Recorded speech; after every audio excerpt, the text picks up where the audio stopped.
Yo, what's good, y'all? Today we're going to be talking about hip-hop music eras. And as a pretense, this video has been in the work for a long time. I have many different ideas for how I wanted to make this, and this is what became of all that. You know, at first I had planned to go by each era separately and talk about certain artists and movements in each of those eras and have each era have their own video. But I felt like this was the best way to very much encompass hip-hop as a whole. And this also won't be the last video about hip-hop, but this is going to be a starter one, you know what I'm saying? And if y'all like the idea of each era in its own formatted video, y'all drop a comment down below. Make sure y'all like the video and share it or whatever else you want to do with the video, you know what I'm saying? I'm not pressuring you to do anything, but if you come across this, you know what I'm saying, just, you know what I'm saying, do what you got to do. You know what I'm saying? Without further ado, let's get into everything. So first, we're going to talk about the 80s to 90s era of music. And then we're going to go into the 2000s and 2010s. And then we're going to go into the 2010s and the 2020s of now. Or, you know, anything in between those eras, you know what I'm saying? And also the present. So right now, we're going to start with the 80s to 90s. In this era, I'd like to dub this era Street Tales. And why I'm going with this specific name for the 80s to 90s is I believe there was a lot of storytelling and poetry, you know what I'm saying? Because hip-hop and rap music really started in the 80s, but we go into the 90s, and the other name for this 90s music hip-hop era is the golden era of hip-hop, because that's when it really transcended from what it was before in the 80s and possibly times before. The 90s golden era really took it up to a whole different standard for everyone now, what we call old heads and things like that. This is the era that they were really in tune, and it was some of the best music that you could have heard into the hip-hop and rap genre. And I agree, this really was a golden era of hip-hop and rap music. The lines were a lot more clever. It felt a lot more story-centric, where a lot of the times I feel like I was listening to a story, and that's why I dubbed this era also Street Tales, because a lot of these people were living lives. A lot of these rappers were living lives, and they were talking about the lives that they were living in a clever, exaggerated way, you know what I'm saying? And I also equate this era to the use of poetry, where poetry, haikus, and things like that, where you're rhyming a lot, but also you're telling a story. And I feel like a lot of times writing music, it feels like you're telling a story, or you're trying to say something. And it's a lot like writing, you know, literature at its core, but you're just speaking it. So you're kind of like a open poet, you know what I'm saying? But around this time, it was a lot more grim, a lot more darker. There's a lot of things going on in the street. Of course, it just came off of a crazy era in the 80s. So, of course, the music is going to reflect all those things that people were doing within the streets. So that's why I kind of call it Street Tales, this era. And this is a golden era as well. And it was just great, honestly. But I also believe this era started a lot of things and created high expectations for any era that came after the golden era, you know what I'm saying? And even to this day, there are still people that want to go back to that era, but at the same time, or want that era back, but at the same time, what's wrong with change? Moving on to the 2000s and the 2010s era of music. And I dubbed this era the street/club music, because I feel coming off the golden era and the 90s era, 2000s has a lot of heavy influence from that previous era that was before them. It was a lot of similar subjects, a lot of similar stories, but the beats changed. The beats have changed to a lot more party-centric music, if you get what I'm saying. I believe around this time and in this era, there started to be a lot more collaborations with, you know what I'm saying, R&B artists and singers.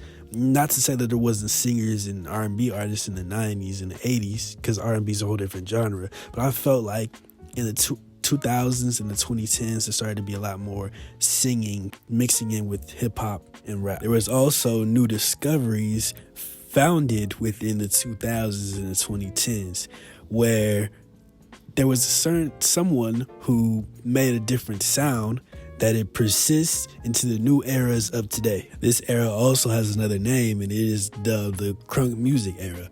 And I fully agree with this name because my name that I dubbed this era as well is street/club music, because it is still very much street, but it is now taken to the club, and you're kind of hyped up from the stories that they tell, or just being in the club. They talk about being in the club and all the things that you can do and just having fun, and just it became more of like a party music, club music, kickback music era. And a lot of these songs are still played in clubs and still played at parties and to get-togethers and events today. So it is very much a good era, and I feel like it kind of evolved from the golden era in a different way. Now, moving on to the later 2010s and then moving into the 2020s, I believe this era of music is a massive shift for listeners from the previous eras before them, that it is almost unexplainable how it got to this type of music. It's almost like, how was this, highly regarded art form dumbed down to this point of being almost uneligible to listeners' ears? But that is just a misconstruct. And I have the most time with this era to use it as a point. And I can understand others' points of wanting older eras and older music back, but there's nothing wrong with the change now, and there is still good music. You have to find it, yes, of course, but I don't have a problem with what's going on now.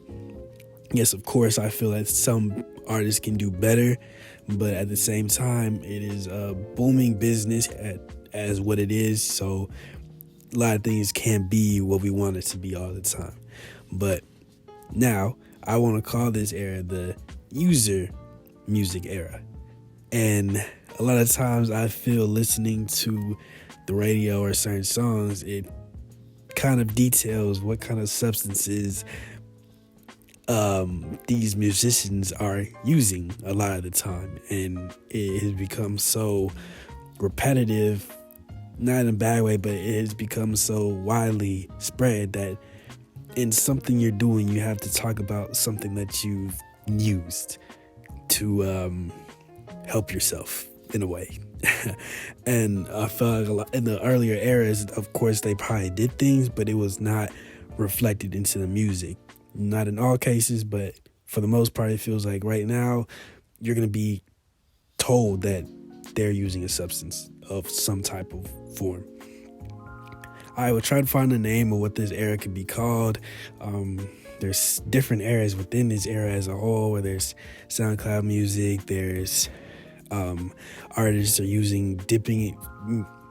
rap artists are dipping into different eras of different music. We have pop rock, we have slow rap, we have pop rap, we have alternate rap. We have a lot of things from this specific era too, and it bleeds back into the eras of before, where,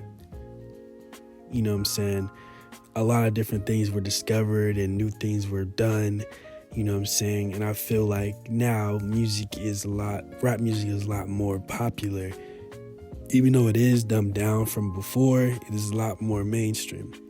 And it's a lot more digital from the eras before, which is a lot more CDs and things of that nature. And radio, you have to go probably physically to the radio, turn in your CDs.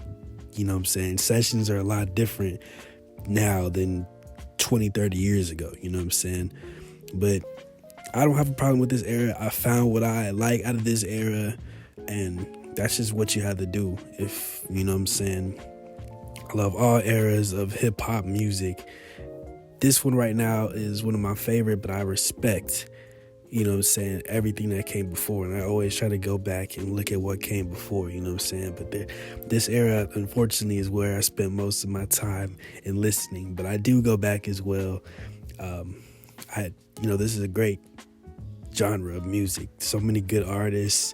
I really appreciate rap and hip hop the most because you can be very imaginative and very clever and whimsical with this art form. You can say some of the wildest things, and people that understand will understand and be blown back. It's just something that is unexplainable. But I feel like not many genres of music can do this, you know what I'm saying? And, rock. I feel like rock has certain elements where it's like, wow, I can scream into the microphone and it, you know what I'm saying, my fans will understand. And that's something that is really pinpointed to rock. And I feel like rap, it's lines. It's certain lines that you hear and you're just like, that's so relatable.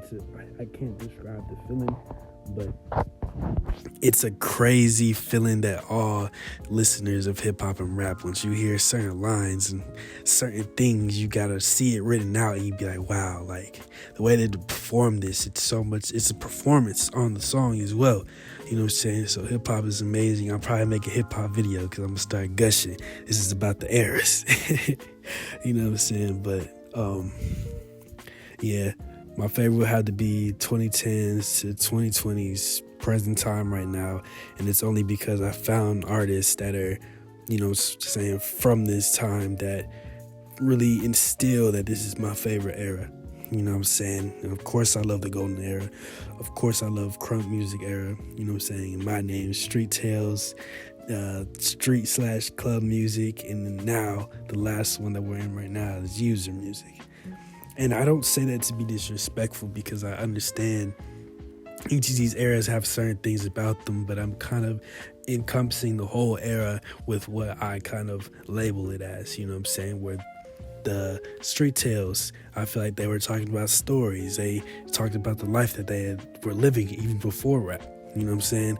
In the street/club music, they were living a life before rap. They brought it in, started collaborating with other artists, and it got put into the club. And I feel like now user music, it's everywhere.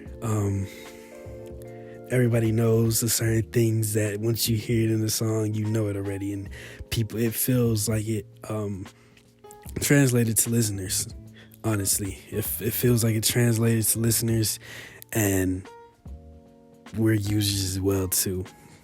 And it reflects back into the music, you know what I'm saying? And it's up to you to say if that's a good or bad thing. I don't really have a standpoint right now. It's kind of crazy, you know what I'm saying? But it has become influential over the years, hip hop and rap. Each few couple decades or years that it goes on, it just keeps changing, and new discoveries happen, new boundaries are pushed. It dips into other genres ever so often. It was really one of the, I believe, you know what I'm saying, a lot of people have issues with this genre of music, but I believe it's one of the most diverse as well. You know what I'm saying? Because you can find different artists. It's more so about the artists. Of course, there's going to be mainstream things that are played, but you need to find what you like. You know what I'm saying? If you don't like what they usually play, that's not for you. Of course, find what you like out of this genre. It's a wide genre. It's not just this music and that's it. No, there's plenty of other things within this genre. So there's plenty of artists that will fit your needs and what you want out of an artist or what you want out of music. You know what I'm saying? Or, again, you can make the music you want to hear if you're that talented. But a lot of times, people can't do that. You know what I'm saying? So they want somebody else to do it for them. You know what I'm saying? But like I was saying before, man, rap, it's about lines and just bars, man. Like, when you hear good bars, bro, you know it's a good bar, bro. And a lot of times I feel once you've listened to it for so long, you can decipher what's good and what's not. And that's true. That's very true, because you become so cynical about certain things and so specific, if that's the right word, you know what I'm saying? Critic. You know what I'm saying? You start to critique a lot more often since you've been listening so long, you know. And once you get into so many other things about this, genre of music, you see that there's battles within rap. you can rap battle someone. I don't know many other genres where you can do that, you know what I'm saying? It's so transcended beyond, you know what I'm saying, just being music at a time. So I just really appreciate that. I wanted to come back and talk about the eras as a whole, you know what I'm saying, and just bring light to each of them, you know what I'm saying. I didn't really talk about artists too much because that would be a whole longer video. So it'll probably be in another video where we talk about artists and whatnot, go through these eras one by one, like I said before. Yeah, so that's pretty much all I really wanted to bring to y'all. You know what I'm saying? We talked about the golden era, talked about the 2000s, the 2010s, and then all that's now, all that's after the 2010s, you know what I'm saying? There's a lot of good music still out there, bro. Like, don't try to say that all the good music is gone. Like, there's still good music now. Like, just because, you know what I'm saying, a lot of what is pushed is not so what you heard when you were younger, but you have to find what you want to listen to. Find an artist that can do what you want to hear. You know what I'm saying? And there's a lot that do that. I promise you. With that, y'all, it's been True Zen. And this was hip-hop music eras from the 90s to the present, from the 80s to the present, excuse me. With that, y'all, I'm going to catch y'all in another one. It's been True Zen, and I'm out.